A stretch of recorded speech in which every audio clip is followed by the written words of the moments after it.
Paz a todos. Uhum. Estou um pouco nervosa, né? Normal. Eu pedi para o Valcir colocar para mim duas músicas, porque, assim, a primeira do Pai Nosso, porque quando me deram um tema, a primeira coisa que me veio foi o Pai Nosso, né? Então, assim, me veio falar de oração, falar do Pai Nosso.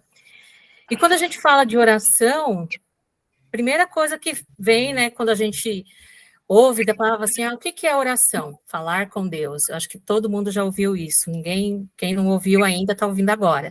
Mas eu acredito que todos nós, no nosso caminhar com Deus, quando ouvimos falar de oração, ouvimos que oração é falar com Deus.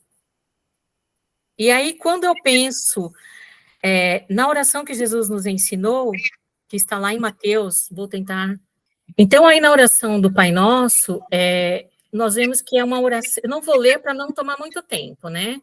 Mas, assim, quando começa, Jesus nos ensinando, falando assim, vós orareis assim, Pai Nosso. Ao mesmo tempo que ela é uma oração coletiva, ela é também individual. Fala, né, conosco e nos leva a orar pelo outro, né, nos leva a refletir nas nossas orações e atitudes. E a oração do Pai Nosso, ela tem que transformar o nosso coração e nos levar à vontade do Pai. Então, quando a gente começa a ver, né, Pai Nosso, Pão Nosso de cada dia, perdoa as nossas dívidas. Então, assim, a gente está sempre no nós, né? Por quê? Porque não é só eu, senão eu iria falar assim, o meu pão de cada dia, mas aí a gente vê que é o coletivo, é para você estar pensando no outro. E aí, quando ele fala lá no final, e não nos conduz à tentação, mas livra-nos do mal, né? Porque teu é o reino, o poder e a glória para sempre. Então, é uma oração individual e coletiva ao mesmo tempo. Mas quando penso também nas orações que levou Deus a mudar a história de vida da pessoa, eu me lembro de Ezequias e de Ana. Poderia citar outros, mas me veio Ezequias, né? Quando ele chegou quando ele recebeu lá o profeta falando que era para ele pôr em ordem a casa dele, porque morrerás e não viverás. Então, e aí ele fez o quê? Orou ao Senhor dizendo, né, suplica, tá? E chorou Ezequias muitíssimo. Então, assim, eu imagino que Ezequias deve, quando ouviu assim, olha, põe em ordem a tua casa, deve ter dado um desespero nele, porque ele falou, Senhor, eu ainda tenho coisas para fazer. Então, e aí, o mais importante, né? Ele ir se humilhar e falar, Deus, eu preciso de mais um tempo. E aí, quando volta, e aí sucedeu que, pois, que a venda Isaías saindo, né, nem tinha saído lá do pátio, veio a ele a palavra do Senhor, volta, e diz a Ezequias, capitão do meu povo, assim diz o Senhor, Deus de Davi, teu pai, ouvi a tua oração e vi as tuas lágrimas, eis que te sararei e darei, e ao terceiro dia subirás à casa do Senhor. Então, assim, Deus deu uma segunda chance para Ezequias. E uma outra é a oração de Ana, né? Porém, não vou ler todo, depois vocês podem ler, depois a gente compartilha aí todo o texto. Porém, Eucana, né, ele dava a melhor parte para Ana, dos filhos, né, mas ele deixava ali a porção melhor para Ana. Porém, Ana dava uma parte excelente, porque amava Eucana, desculpa, gente, eu acabei errando, escrevi errado. Embora o Senhor lhe tivesse cerrado a amada. Então, assim, como ela não podia ter filhos, Eucana procurava suprir isso, mas isso não satisfazia o coração de Ana. Então, assim, e aí ela era humilhada, claro, não vou entrar nesses detalhes, eu quero entrar no detalhe da oração dela. Ela, pois, com amargura de alma, orou ao Senhor e chorou abundantemente, e fez um voto dizendo, Senhor dos exércitos, se benignamente atentares para a aflição da tua serva e de mim se lembrares, e da tua serva não esqueceres, mas a tua vontade deres um filho, homem, ao Senhor darei todos os dias da sua vida.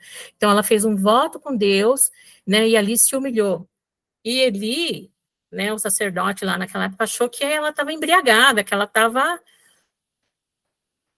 né, tinha bebido alguma coisa que por isso chorava. Porém, e disse Eli, até quando estarás tu embriagada? Aparta de ti o teu vinho.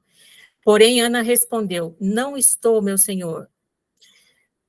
Não, senhor meu, eu sou uma mulher atribulada de espírito. Nem vinho, nem bebida forte tenho bebido, porém, tenho derramado a minha alma perante o Senhor. Então, ela derramou ali a sua alma, né?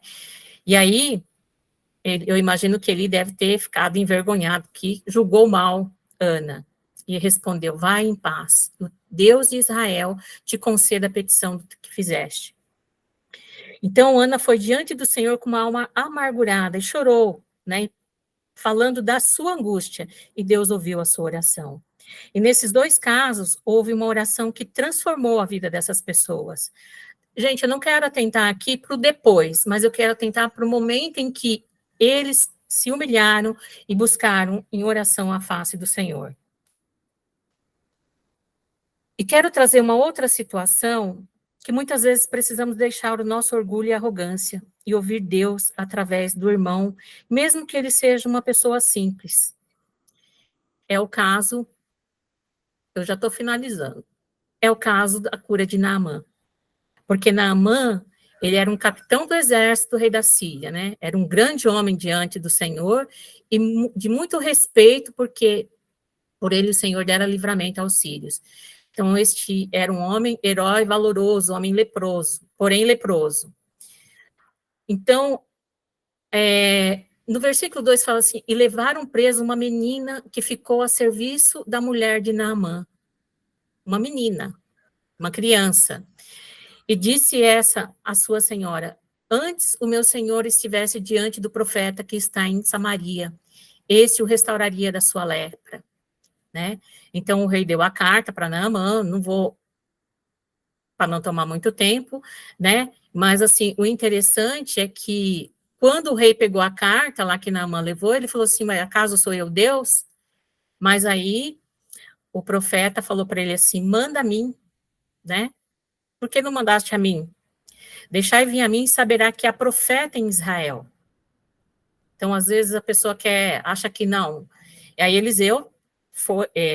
Naamã foi até Eliseu, só que ele esperava ali um tratamento de